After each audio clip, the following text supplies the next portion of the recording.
Bonjour et bienvenue à notre série de webinaires Repenser les soins longue durée. Je m'appelle Neil Dreimer et je suis directeur des programmes innovation en santé à Excellence Santé en Santé Canada. Mes pronoms sont il et lui et je suis ravie d'être votre hôte aujourd'hui. L'ESC honore les territoires traditionnels sur lesquels vivent et travaillent nos partenaires et notre personnel. Nous reconnaissons que la vie que nous menons aujourd'hui est le résultat des sacrifices et des soins apportés par les habitants originels de ces territoires. Nous devons nous engager afin de ne pas répéter les erreurs du passé et afin de travailler à des relations plus équitables, plus respectueuses avec les Premières Nations, les nations inuites et métisses. Nous reconnaissons que les territoires et les gardiens originels de ces territoires sont notre responsabilité, que nous devons travailler en vue de la vérité et de la réconciliation. Je voudrais commencer par reconnaître que moi-même, je me trouve dans mon bureau à Ottawa, qui se trouve sur le territoire traditionnel et non cédé du peuple algonquin. Nous reconnaissons et nous apprécions très sincèrement leur lien historique à cet endroit et nous apprécions la possibilité qui nous est donnée de nous rassembler sur ce territoire aujourd'hui. Je vous invite également de votre côté à nous dire d'où vous venez. Vous pouvez le faire dans le clavardage. Nous sommes ravis également de pouvoir vous offrir une interprétation en français pour cette session. Si vous souhaitez entendre la voix de l'interprète, sélectionnez le français dans le menu interprétation au bas de votre écran. Nous vous engageons à partager vos questions, vos commentaires tout au long de ce webinaire, soit en anglais, soit en français, nos deux langues officielles. Si vous avez un commentaire ou une question, vous pouvez l'ajouter dans le clavardage. On va essayer de répondre à autant de questions que possible pendant notre session questions-réponses qui se tiendra à la fin du webinaire. Je voudrais également vous dire que si vous avez besoin d'un support technique ou si vous avez des problèmes avec la plateforme Zoom, n'hésitez pas à contacter notre soutien technique, Tech Support, en utilisant le clavardage. C'est en bas de votre écran, dans la barre d'outils. Cette session est enregistrée et sera mise à disposition sur notre site Internet dans les prochains jours pour que vous puissiez la partager avec les collègues qui ne peuvent pas nous rejoindre aujourd'hui. À présent, je voudrais accueillir nos oratrices du programme Application des connaissances de Unity Health de Toronto, Dr. Christine Fahim et Lamis Dano, qui vont partager leurs recherches qui portent sur l'identification de modèles prometteurs et innovants de soins de soutien aux résidents des établissements de soins longue durée, à la fois pendant la pandémie et après. C'est une recherche qui a été commissionnée par l'ESC et le rapport complet sera bientôt disponible. Dr. Fahim est scientifique pour le programme Application des connaissances à l'hôpital St. Michael's et Unity Health et elle mène l'équipe pour la mise en œuvre, l'évaluation et la pérennisation. Christine est également professeure assistante de l'Institut des politiques de santé. Elle est donc scientifique associée également scientifique associée du département des politiques de santé de Bloomberg School of Public Health. Elle a obtenu son master en sciences des soins de santé à l'Université d'Ottawa et ensuite a mené une thèse sur les méthodes de recherche en santé. Elle a ensuite mené un postdoc à l'Université McMaster. Les recherches du docteur Fahim se centrent sur la science et la pratique de l'application des connaissances pour mettre en place des interventions basées sur des faits au niveau des systèmes de santé, des organisations et des fournisseurs de soins de santé. Lamis Danoc est coordinatrice de recherche pour le programme Application des connaissances à St. Michael's Hospital et Unity Health.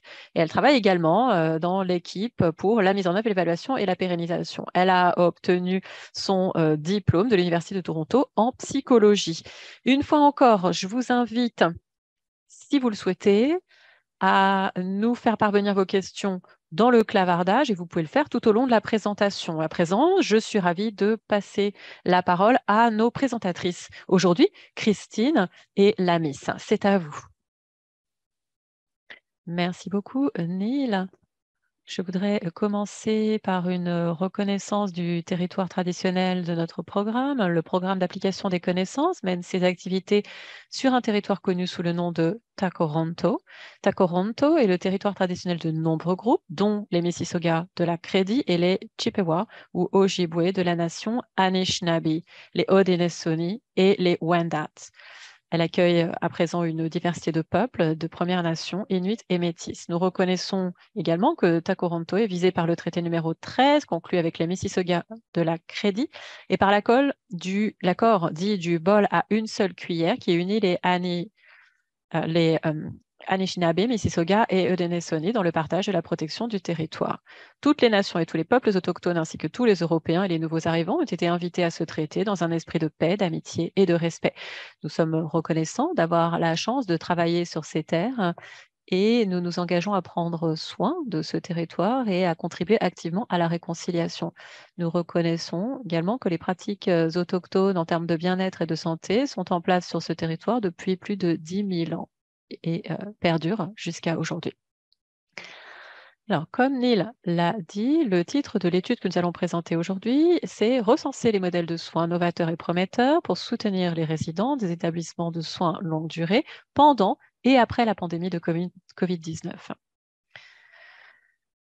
Neil nous a présenté, Lamis et moi-même, mais je voudrais également présenter les autres collègues qui ont travaillé sur ce programme, notre directrice, notamment Sharon Strauss, également Daniel Casperavicius, qui était gestionnaire de recherche pour le programme TIS, et Sidra Shima, qui n'est pas à l'appel aujourd'hui et qui est assistant de recherche.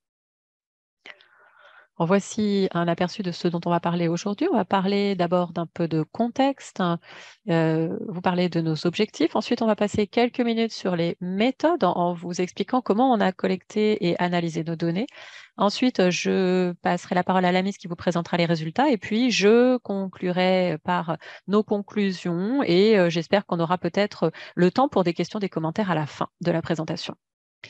Alors, la crise survenue dans les établissements de soins longue durée pendant la pandémie de Covid a mis en lumière le fait qu'il y a encore du travail à faire pour trouver la meilleure façon de répondre aux besoins des résidents des établissements de soins longue durée et d'envisager des modèles de soins novateurs. Donc, c'est pourquoi on a créé ce projet pour mieux connaître les modèles de soins optimaux ayant été mis en place dans les établissements de soins longue durée du Canada pendant et après la pandémie de Covid-19 afin d'améliorer les soins aux résidents.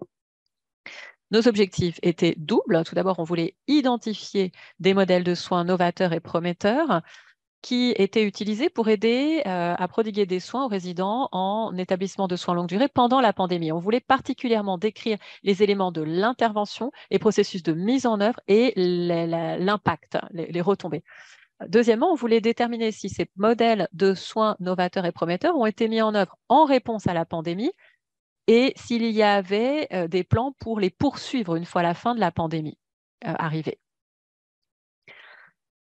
Quelques mots sur notre méthode. Nous avons mis en place une étude en 2 phases. Tout d'abord, nous avons, pendant la phase 1, fait une enquête dans l'ensemble du Canada et ensuite, phase 2, on a regardé les données qu'on avait collectées et on a mené des entretiens semi-formels. Et c'est une étude qui a reçu le soutien de Unity Health Toronto. Alors, pendant la phase 1, on a demandé aux répondants quel modèle de soins ils utilisaient. On les a demandé s'ils les avaient mis en œuvre et s'ils les percevaient comme étant efficaces.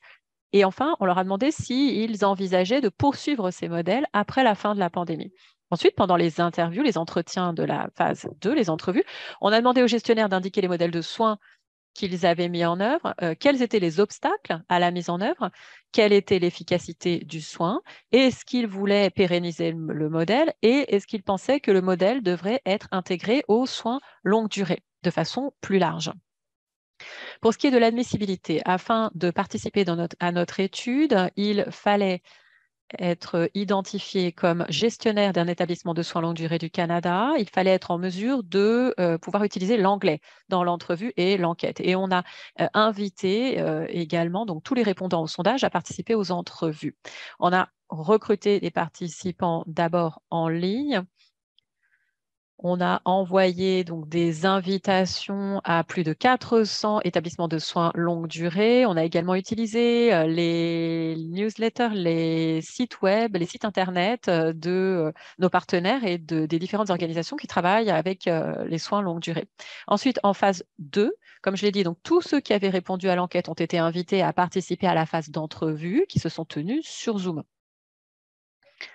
Pour ce qui est de l'analyse des données, on a donc utilisé un serveur en ligne qui s'appelle Qualtrics. Et une fois la fin de l'étude arrivée, on a téléchargé toutes les données de Qualtrics. On a utilisé Microsoft Excel et on a demandé aux participants d'indiquer parmi une liste de 12 modèles lesquels ils avaient mis en œuvre. Donc, pour chacun, on leur a demandé est-ce que vous l'avez mis en œuvre? Et si oui, est-ce que vous avez trouvé ce modèle efficace? Et est-ce que vous pensez pérenniser ce modèle après la pandémie? On avait également une section ouverte à la fin de l'enquête pour que les participants puissent parler d'autres modèles de soins qu'ils auraient pu mettre en œuvre et que nous n'aurions pas identifiés de notre côté. Pour ce qui est de l'entrevue, des entrevues, donc ça a été mené par l'AMIS, par Zoom, via le programme d'application des connaissances. Ensuite, on a enregistré et transcrit ces entrevues. Ensuite, on a téléchargé tout ça dans un logiciel qualitatif pour l'analyse. On a codé de 2 façons différentes. Tout d'abord, on a fait une analyse pneumatique dont on va vous parler aujourd'hui. Et puis, on a également codé en utilisant un cadre scientifique de mise en œuvre et ce cadre nous a permis de catégoriser systématiquement les obstacles au niveau individuel ou de l'organisation. Par exemple, les difficultés rencontrées par les résidents ou les fournisseurs de soins, ou bien des problèmes plus systémiques comme problèmes de ressources ou de financement. Et ça nous a permis, une fois encore, d'établir des catégories de façon systématique. Et à l'avenir, ça va nous permettre d'utiliser ces données pour essayer d'identifier quelles sont les stratégies qu'on peut mettre en place afin d'identifier et de gérer les obstacles.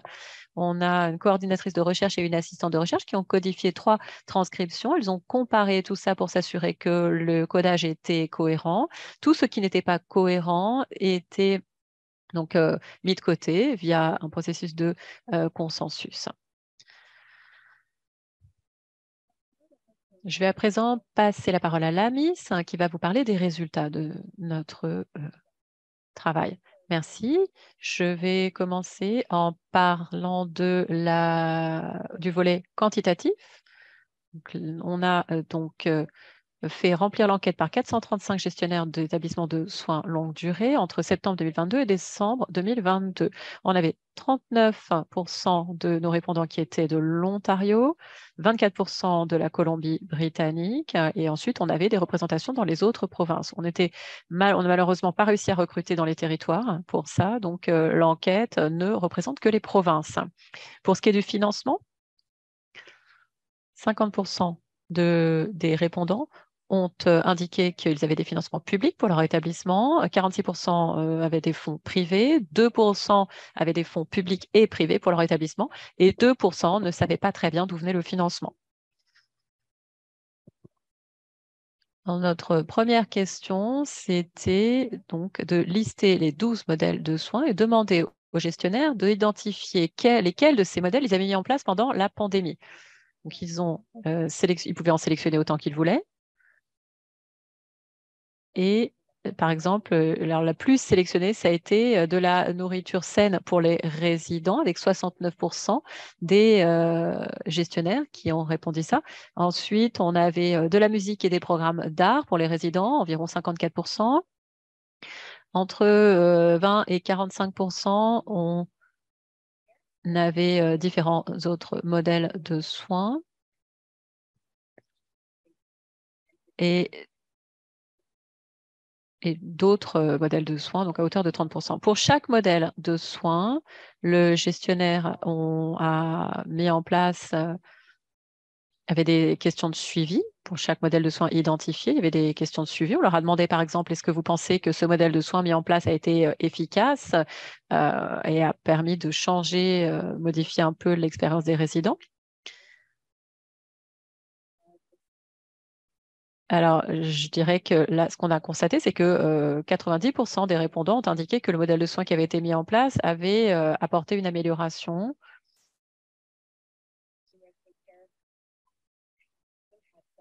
On était à 76% en disant que les tâches demandées au personnel avaient changé, mais on avait quand même une efficacité perçue des modèles de soins qui était assez bonne. Autre question de suivi. Croyez-vous que ce modèle de soins va être pérennisé dans votre établissement après la pandémie? Donc, ils ont répondu à cette question pour chaque modèle de soins. Ils ont indiqué si ça allait être pérennisé. Donc, c'est un peu pareil que le graphique précédent, c'est-à-dire que pour la plupart des modèles de soins, on est à plus de 90% de pérennisation. Et on inclut, par exemple, le fait d'inclure les résidents dans les la prise de décision, 64% pour le changement des tâches qui sont demandées. C'est quelque chose qui a été très demandé, très nécessaire pendant la pandémie. Je modifie un peu les tâches assumées par le personnel, mais une fois que le personnel a repris sa place, qu'il y a peut-être eu moins d'absence liée à la pandémie, la répartition des tâches a repris sa place habituelle. Alors, comme l'a dit euh, la précédente oratrice, on a donc proposé à tous les répondants de participer à l'entrevue, mais 37 ont manifesté leur intérêt. On en a ensuite interrogé 10. 5 ont indiqué qu'ils travaillaient dans des établissements financés par des fonds publics et 5 financés par des fonds privés. Donc 5 venaient de l'Ontario. On avait également des représentants de l'Alberta, du Saskatchewan, du Nouveau-Brunswick et de la Nouvelle-Écosse. Dans nos entrevues, donc on leur demandait un peu les mêmes questions sur les 12 modèles de soins. Ils indiquaient lesquels ils avaient mis en place et ils choisissaient un modèle de soins pour en discuter plus avant. On leur demandait, par exemple, quels étaient les obstacles qui s'étaient élevés contre la mise en œuvre de ces modèles de soins. Donc, on a identifié grâce à ça 5 obstacles qui étaient les plus communs. Le premier, c'est le manque de financement, de ressources et de personnel. Quand on n'a pas l'argent, quand on n'a pas les ressources, quand on n'a pas le personnel pour mettre en place correctement un modèle de soins, bien entendu, ça crée un obstacle majeur à la mise en œuvre. Deuxièmement, le personnel qui n'est pas très à l'aise ou qui est réticent à utiliser le modèle de soins. Ça, on s'est rendu compte que c'était le cas notamment pour les modèles de soins qui sont basés notamment sur la technologie, parce qu'il y a un problème générationnel. Le personnel plus jeune est plus à l'aise avec ça, le personnel plus âgé l'est moins. Donc, on s'est rendu compte que dans ce cas-là, ça crée un obstacle à la mise en œuvre du programme. Troisièmement, absence d'adhésion des résidents. Les résidents, c'est un des aspects c'est l'aspect le plus important des établissements de soins. Donc, c'est vrai que s'ils n'adhèrent pas à un nouveau modèle de soins, il est compliqué de le mettre en place. Et quatrièmement, la crainte de la COVID-19. C'était un peu le cas dans le monde entier. Bien entendu, ça s'est appliqué également aux établissements de soins longue durée, les résidents et le personnel. Et cinquièmement, les règlements sanitaires de la pandémie, particulièrement pour les modèles plus sociaux, par exemple les programmes artistiques ou le sport, la musique. Il y avait le problème de se mettre en groupe et il y avait des limites à la taille des groupes qui étaient donc imposées et ça a effectivement rendu les choses un peu plus difficiles à mettre en œuvre. On voulait donner des exemples de citations pour chacun de ces obstacles. Je vais en lire quelques-uns. Donc, pour ce qui est du manque de ressources, un de nos participants a dit: la question des ressources était au centre des préoccupations. Comment obtenir la technologie nécessaire pour mettre en œuvre nos objectifs? Finalement, nous avons réussi à obtenir quelques iPads, mais de façon très ponctuelle. Alors, les iPads, ça rejoint justement la technologie. C'est vrai que c'est intéressant pour pouvoir parler à sa famille, mais bien entendu, lorsqu'on n'avait pas le financement, c'était un obstacle énorme pour mettre en œuvre cette aide. Deuxième, donc là, les règlements sanitaires. Notre défi, c'était comment augmenter le niveau d'activité et le niveau de participation aux activités tout en étant au milieu d'une pandémie. Ça, c'est vrai qu'on avait des programmes sociaux, des activités quotidiennes des résidents qui étaient bien entendu impactés par les réglementations liées à la pandémie. Ça a créé donc ces restrictions, ces réglementations de sécurité, bien entendu, ça a créé des obstacles. Alors, de l'autre côté, on a identifié des leviers dans nos discussions avec les répondants. On a identifié 6 leviers qui étaient les plus communs. Tout d'abord, la collaboration entre les membres du personnel et le soutien. Lorsque le personnel pouvait parler, lorsqu'ils pouvaient parler entre eux, se soutenir, aider à la mise en œuvre, ça rendait les choses beaucoup plus faciles et beaucoup moins complexes à mettre en place. Deuxièmement, donc, adhésion des résidents et des familles. Lorsque les familles soutiennent un modèle, je pense par exemple à la technologie qu'on peut utiliser pour créer du lien entre les familles et les résidents.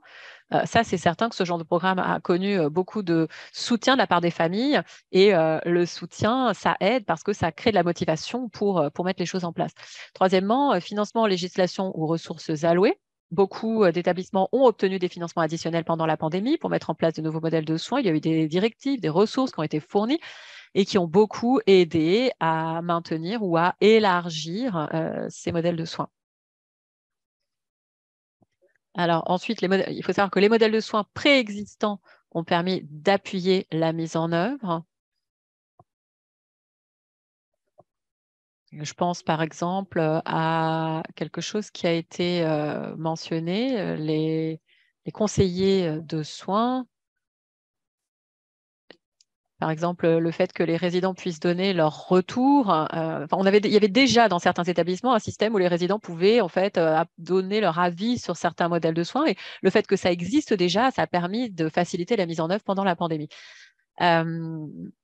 Alors, la connaissance du modèle avant l'arrivée de la COVID-19, là encore, ça a beaucoup aidé. Lorsque on connaissait bien un modèle de soins avant la pandémie, ça a créé une expérience qui permettait de l'appliquer plus facilement. Je pense par exemple aux services spirituels ou religieux pour les résidents. S'il y avait déjà quelqu'un qui venait avant la pandémie, ils ont pu mettre en place, par exemple, des rendez-vous en ligne ou du moins à maintenir ce lien plus facilement. Et enfin, donc, la collaboration entre les établissements de soins longue durée. Il y a eu, par exemple, des groupes de discussion qui ont été créés et ça a aidé à créer une base, une infrastructure pour la mise en œuvre des modèles de soins parce qu'ils ont pu parler à d'autres établissements de soins qui parfois avaient déjà mis en place certains modèles et donc ça fournissait un soutien. Alors là encore, je donne des exemples de ces leviers. Je vais en lire encore quelques-uns.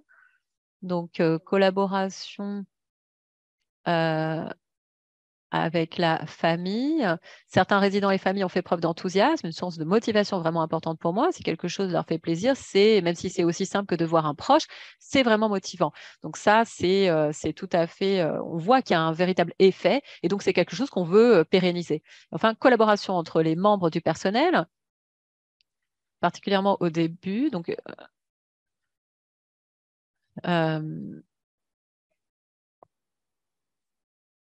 le fait que les établissements de soins en longue durée ont pu collaborer les uns avec les autres, ça a rendu les choses beaucoup plus faciles.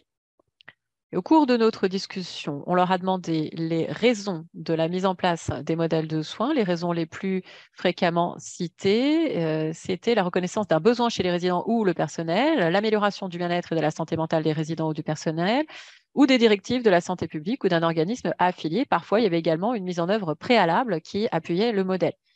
Et encore une fois, dans notre discussion, on leur a demandé s'ils prévoyaient de pérenniser ce modèle de soins après la pandémie. Et dans tous les cas, ils ont dit qu'ils voulaient pérenniser.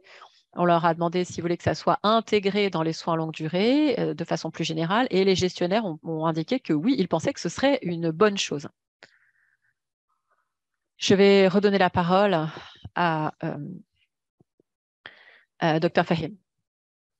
Oui, alors Pour conclure, donc, on s'est demandé quels étaient les points à retenir particulièrement pour ce qui est de la pérennisation des soins de santé. Il y a 2 choses qu'on a retenues. Pour ce qui est donc, pour pérenniser les modèles de soins, on pense qu'il va être très important d'avoir des financements dédiés et d'envisager des politiques ou des législations qui pourraient normaliser ces modèles de soins. On s'est rendu compte qu'avec des financements du gouvernement, les établissements peuvent mettre en place des choses qu'ils n'auraient pas pu mettre en place autrement. Je vais lire la 2e citation. La question des ressources était au centre des préoccupations. Comment obtenir la technologie nécessaire pour mettre en œuvre nos objectifs? Finalement, nous avons réussi à obtenir quelques iPads de façon très ponctuelle. Quelques iPads de façon très ponctuelle. Donc, on a vraiment considéré donc, que le financement était l'obstacle principal au financement, mais en même temps, de l'autre côté, on a identifié des leviers qui étaient réels. Pour ce qui est des obstacles, un participant a dit avoir quelque chose comme ça ou de l'argent dédié aiderait à gérer de telles situations. Ce serait le cas également d'un soutien professionnel. La venue d'un consultant doté d'une expertise aurait été la bienvenue. Alors là encore, c'est vrai que l'idée d'avoir un soutien additionnel de la part d'un expert, ça permet d'aider à la programmation. Donc, de notre côté, le gouvernement a reconnu le besoin de cette arrimage et qu'un grand nombre d'établissements de soins longue durée ne disposaient pas des outils technologiques nécessaires, outils qu'il a donc offert de fournir. Alors, sur l'impact de la législation dans la mise en œuvre des modèles de soins, un participant a noté une directive du ministère de la Santé pour créer quelque chose qu'on appelle le rôle de proche aidant désigné. Et ça a permis à des individus d'être formés et d'aider aux soins. Et ainsi, les gestionnaires ont pu gérer le manque de personnel, mettre en place une répartition des tâches. Et ça a permis de déployer ce modèle. Et donc ça, ce sont des choses qui peuvent être utilisées pour pérenniser ces modèles. Pour pérenniser les modèles, il y a différentes suggestions, notamment des listes de vérification pour les autorités de réglementation. Incorporer également les retours des résidents et du personnel, également avoir des normes pour le personnel. Quelques limites à noter à notre travail, comme l'a dit la Miss. Malheureusement, nous n'avons pas pu inclure de participants des territoires. Donc, les établissements des territoires ne sont pas représentés dans l'enquête ou dans les entrevues. Deuxièmement, on a demandé aux participants de nous parler de leur perception des modèles de soins, mais on n'a pas mené d'enquête sur l'impact de ces modèles sur les résidents ou le personnel.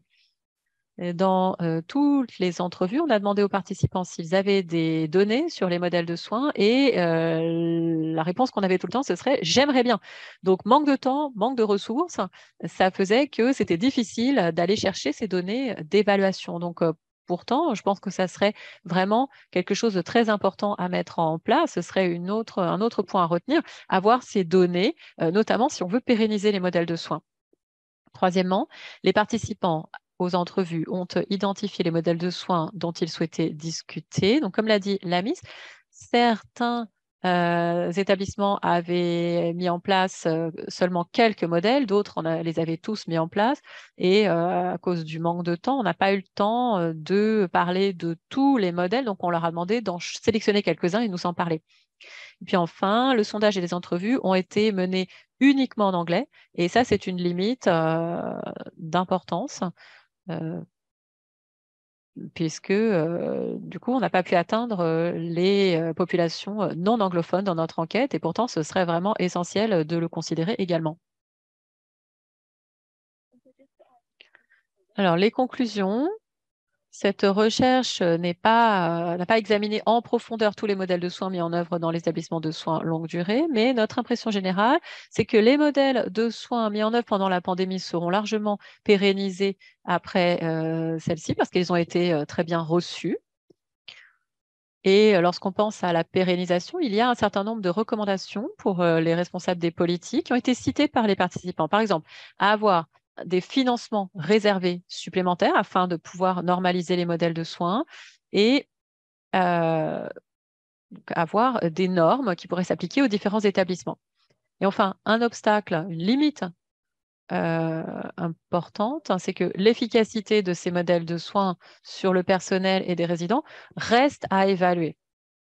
Et ce serait un investissement, je pense, intéressant de pouvoir travailler afin d'identifier quel est l'impact que l'on constate et qu'est-ce qui vaut la peine d'être pérennisé ou non. Voilà, alors pour terminer, on voudrait reconnaître que cette recherche a été financée par Excellence en Santé Canada et vous avez également nos adresses de courriel, hein. Vous avez notre site internet, vous pouvez nous contacter, bien sûr, on sera ravis de partager avec vous les diapositives et le rapport. Et à présent, donc je crois que nous avons un peu de temps pour les questions. Merci beaucoup, Christine et Lamis, pour cette formidable présentation et pour tout le travail que vous avez fait, non pas seulement vous deux, mais toute l'équipe d'application des connaissances de Unity Health. On est impatient d'avoir le rapport complet et évidemment, on le rendra disponible. Je vois qu'il y a déjà pas mal d'actions dans le clavardage. Ça a été le cas pendant la session. Alors, si vous avez d'autres questions, je vous encourage à les formuler dans le clavardage. On a eu des commentaires, mais on va peut-être se centrer plutôt sur les questions. Alors, je vais peut-être commencer et puis ensuite, on verra les questions qu'on a reçues de nos participants. Je sais que la recherche se centrait sur les modèles de soins qui visaient à être pérennisés après la pandémie, qui avaient commencé pendant la pandémie et qui visaient à être pérennisés. C'est quelque chose qu'on entend de plus en plus. Est-ce qu'il y a des choses que vous avez entendues dans les conversations qui ont besoin d'être arrêtées, de ne pas être pérennisées, justement? Ou des choses qui se faisaient avant la pandémie et qu'on n'a plus envie de voir? Je sais que dans certains de nos programmes, Repenser les soins de longue durée, on essaye, on parle beaucoup d'établissements de soins longue durée, de soins en personne, etc.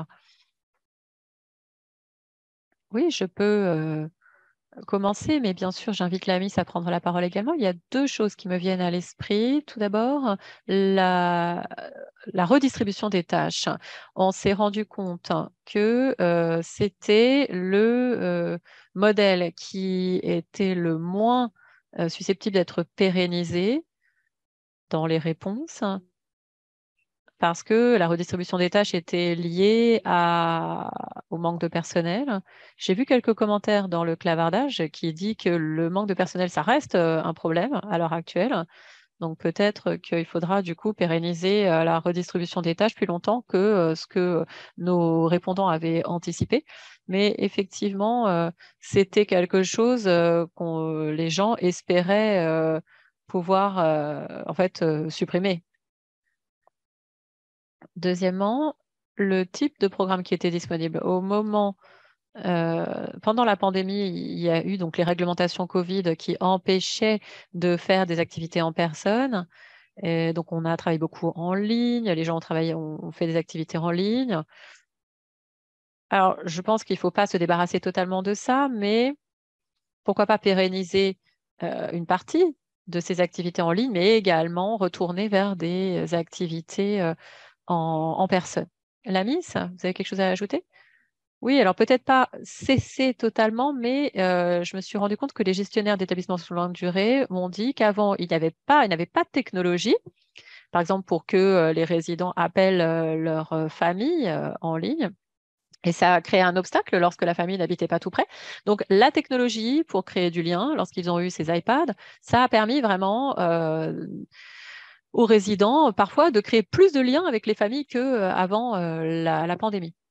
Et ils ont dit que ça, c'était vraiment quelque chose qu'ils voulaient pérenniser après la pandémie. Donc ça, c'est vraiment un bénéfice, hein, je dirais, de la Covid, hein, parce que ça a permis de créer cette connexion et de la poursuivre grâce à la technologie. Alors, c'est pas, je dirais, seulement dans les établissements de soins de longue durée, ça a transformé beaucoup de lieux de travail, mais en tout cas, dans les établissements de longue durée, ça a permis l'établissement de ce lien. Excellent, merci beaucoup. Et je sais qu'on a entendu effectivement,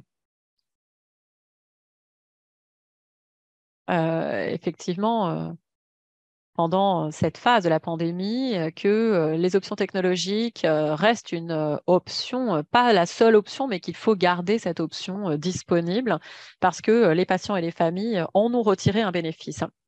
Alors, je vais me tourner maintenant vers les questions des participants. Je sais il y a des questions, vous y avez répondu parfois, mais on demande quelle était votre définition, la définition de travail que vous avez utilisée pour modèle de soins. Oui, très bonne question. Alors, on parlait de modèle de soins de façon très large, stratégie et programme mis en place par les établissements de soins longue durée pour soutenir les résidents pendant et au-delà de la pandémie. Et comme je l'ai dit, on a demandé, donc on a posé des questions sur 12 modèles de soins. C'est vrai qu'on m'a demandé, par exemple, pourquoi une nourriture saine, c'était considéré comme un modèle de soin dans le clavardage. En fait, ça a été basé sur des discussions préliminaires qu'on a eues avec l'ESC et d'autres organisations. Donc, certains de ces modèles ont été identifiés par les établissements eux-mêmes via des communautés de pratique et via également une revue de la littérature disponible. Mais on voulait quand même que ce soit les établissements qui définissent ce que c'était qu'un modèle de soins. Et donc, à haut niveau, c'était donc les stratégies, les modèles utilisés pour les résidents. Merci d'avoir clarifié ça. Une autre question. Quelle est la stratégie des procédures pour inclure la voix des résidents? Comment est-ce que vous avez défini ce modèle?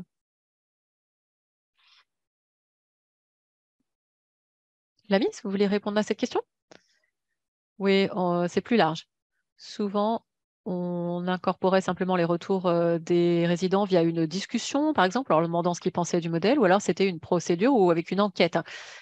Souvent, les gestionnaires faisaient une enquête une fois par an en demandant aux résidents de donner leur retour sur ce qui se passait dans l'établissement. Et c'était donc un retour qui était gardé en tête lorsqu'ils mettaient en place les modèles. Et dans d'autres cas, il y avait un conseil des résidents, quelqu'un qui est en fait élu par les résidents et qui mène le conseil, et qui est donc un conseil qui se réunit de façon mensuelle pour discuter des modèles de soins. Il y a quelqu'un du personnel qui est représenté également au sein de ce conseil. Donc ça, c'est aussi une autre façon d'avoir le retour des résidents. Mais bon, parfois, ce n'est pas une procédure aussi formelle. Euh, L'idée étant simplement d'avoir un retour des résidents. Autre question? Et c'est peut-être plus spécifiquement centré sur les établissements qui sont définis comme étant publics. Est-ce que vous avez trouvé que l'innovation était portée par les établissements eux-mêmes ou en réponse à des directions stratégiques venant du gouvernement ou des autorités sanitaires, par exemple? Je ne sais pas si vous avez identifié ce qui poussait au changement en fait ou à l'innovation dans la mise en place des modèles de soins. Alors pour ce rapport, on n'a pas analysé public contre privé, on a considéré les choses de façon globale. Donc malheureusement, on n'est pas à même de pouvoir répondre à cette question pour savoir comment les financements ont impacté les directives. Mais c'est quelque chose sur lequel on peut se pencher plus avant lors d'une autre recherche, les financements et les modèles de soins. Mais on n'a pas analysé nos résultats à travers cette lunette. Oui, si on considère les choses peut-être de façon plus générale, d'après vous, qu'est-ce qui motivait, qu'est-ce qui poussait à changer les modèles de soins? Bah, la plupart du important. Lorsque j'ai demandé aux gestionnaires, il s'agissait souvent, ils avaient reconnu un besoin de la part des résidents et ils voulaient apporter une réponse à ce qu'ils avaient constaté. Parfois, il y avait effectivement une directive parce que, par exemple, il y avait un établissement qui faisait partie d'un réseau et on leur demandait donc de mettre en place un certain nombre de choses via des directives. Évidemment, le financement était clé, par exemple pour servir de la nourriture saine, parce que les prix notamment ont augmenté pendant la pandémie. On a eu une entrevue justement avec quelqu'un qui s'occupait de la gestion des aliments et comme les prix avaient augmenté, il est certain que les financements additionnels ont beaucoup aidé.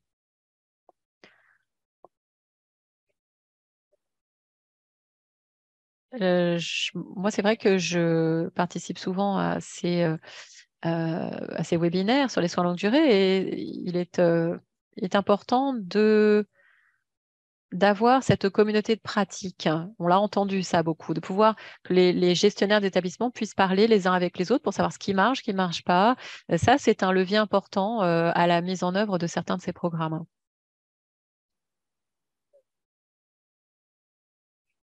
Alors, je lis un certain nombre de questions. Je ne sais pas si vous aurez la réponse à ça, mais sur le financement, est-ce que vous avez une répartition par province sur la question du financement?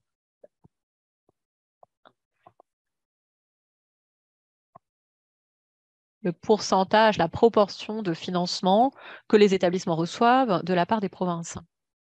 Non, malheureusement, on n'a pas ce type de données on n'a pas collecté ce type de données pour notre étude. Autre question. Est-ce que vous pouvez nous parler plus spécifiquement des modèles de soins listés dans les catégories? Est-ce que vous pouvez peut-être donner d'autres exemples des différents types de modèles de soins? Oui, absolument.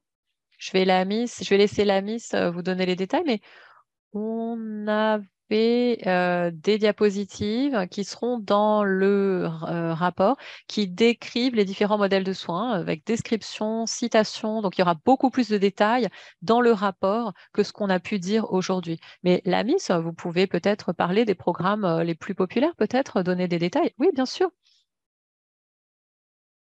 Je vais donner des détails sur certains d'entre eux. On a demandé donc les plans d'aide aux familles et aux employés, la technologie pour créer du lien avec les familles et les amis.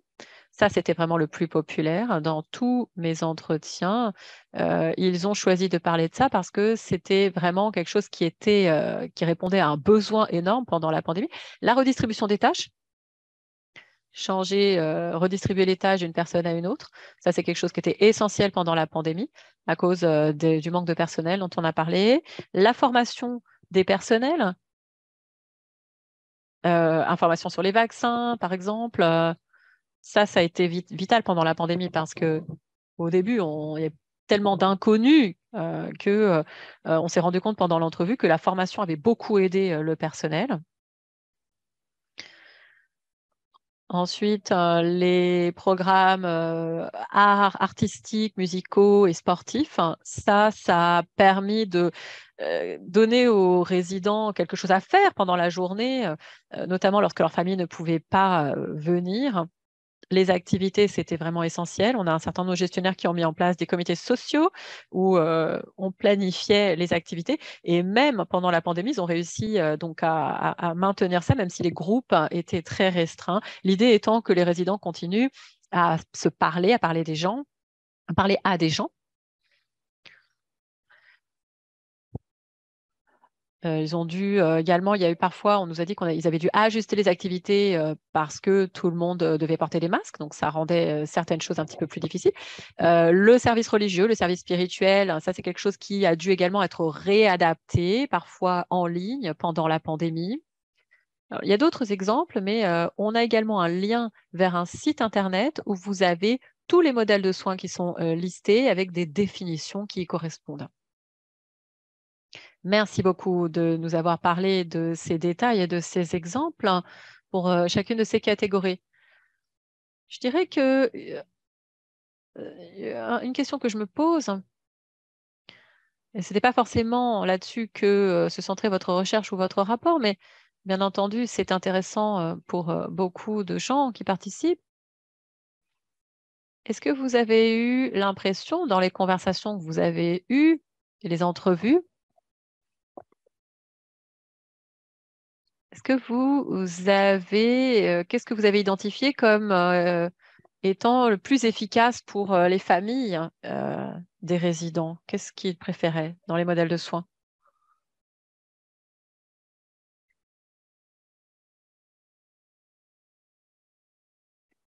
Oui, alors les modèles de soins qui impliquaient les familles, par exemple, obtenir le retour des familles sur les modèles. Ça, bien entendu, c'est essentiel parce que comme ça, les familles se sentent inclus dans les soins. Autre chose, on l'a dit, la technologie pour créer du lien. Avoir simplement un petit appel, même 5, 10, 20 minutes, ça permet d'impliquer activement les familles dans les soins, de s'assurer que le résident est toujours en bonne santé. Donc, tout ce qui impliquait les familles, c'est ce qui, effectivement, leur a donné une impression de plus grande efficacité.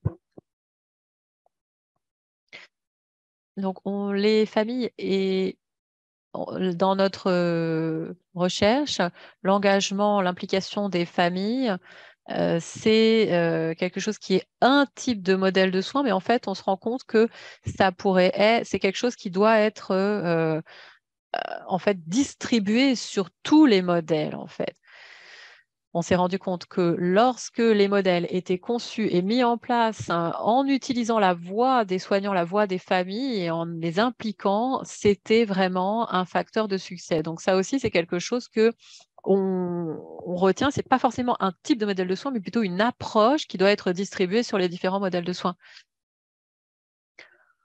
Oui, alors je sais que un des points qu'on entend, c'est que plutôt que ça soit des options, est-ce que certains de ces modèles pourraient devenir des normes, des pratiques normalisées dans les établissements? Effectivement, l'implication des résidents, c'est essentiel. Oui, je ne veux pas parler au nom de nos participants, mais on a vu de hauts niveaux de soutien dans ces différents modèles. Et comme l'a dit Lamise, pour chacun de ces modèles, on a demandé aux gens non pas seulement est-ce que vous envisagez de les pérenniser, mais est-ce que c'est quelque chose qui devrait être normalisé et mis en place ou au moins recommandé dans tous les établissements de soins longue durée. Et pour la majorité des modèles, les gens ont répondu oui. Donc, une de nos recommandations clés, c'est comment mettre ça en place, quelles sont les politiques, peut-être les législations, les normes qui peuvent être mises en place et comment qui permettraient donc de mettre en place les modèles de soins, de les pérenniser, de s'assurer qu'il y a les ressources nécessaires, les financements nécessaires, et puis aussi l'évaluation et les données d'évaluation. Ça aussi, je pense que c'est quelque chose qui va être essentiel et, à mon avis, quelque chose qui va intéresser les responsables politiques. Oui, absolument. Et on sait que la publication récente des nouvelles normes de soins de longue durée seront peut-être un levier pour soutenir ça. On a un commentaire. Vous avez peut-être quelque chose à ajouter? Les résidents des établissements de soins à long terme souffrent des restrictions encore liées à la pandémie. Par exemple, les masques, les résidents n'ont pas vu un sourire depuis 3 ans ou un visage amical depuis 3 ans. Donc, alors, j'imagine que ce commentaire, cette question euh, porte sur l'équilibre à trouver entre la sécurité et la qualité de vie des résidents. Je ne sais pas si vous avez des commentaires à faire, mais ce qui est dit ici, c'est que certaines des restrictions empêche peut-être d'atteindre une bonne qualité de vie pour les résidents. Oui, absolument. C'est vrai que ce n'est pas spécifique à cette étude, mais je peux parler d'une étude parallèle que nous faisons. Notre équipe met en place donc quelque chose qui s'appelle Wellness Hub, centre bien-être, et qui porte sur les établissements de soins longue durée dans la région du Grand Toronto. Et il s'agit de travailler sur le bien-être, notamment du personnel. Et c'est un des retours qu'on reçoit parce que ces établissements ont reçu de l'aide et pendant la pandémie, et est-ce que cette aide va se poursuivre? Et c'est vrai que les établissements longue durée nous parlent beaucoup de cet équilibre à trouver entre la protection des résidents et du personnel, et en même temps peut-être un peu plus de flexibilité euh, qui permettrait par exemple, justement, comme l'a dit la personne, de voir un visage souriant ou d'avoir des interactions. Alors, j'ai pas de réponse, mais je suis effectivement consciente que ça va être la grande question à laquelle on va devoir répondre. À quoi vont ressembler les normes de sécurité? L'idée, ce serait d'arriver à un status quo, et de faire peut-être d'apporter quelques modifications afin d'assurer la protection des résidents, mais également de s'assurer que ces restrictions n'ont pas un trop fort impact sur leur bien-être. Donc, effectivement, je suis d'accord. C'est une question importante à laquelle nous allons devoir répondre, probablement dans une optique pluridisciplinaire, et également en allant voir un peu ce qui se passe sur le terrain. C'est certain. Et une fois encore, les résidents et les familles qui sont directement impactés. Une question peut-être plus précise et un commentaire, c'est vrai que les gens sont un petit peu étonnés de l'idée qu'une des stratégies, ça soit de la nourriture saine. Euh, la question, c'est est-ce que vous avez plus de détails à nous apporter sur ce modèle de soins, nourriture saine? Oui, c'est vrai qu'on se dit, attendez, c'est seulement pendant la pandémie on propose une nourriture saine. En fait, c'était plus un recentrage.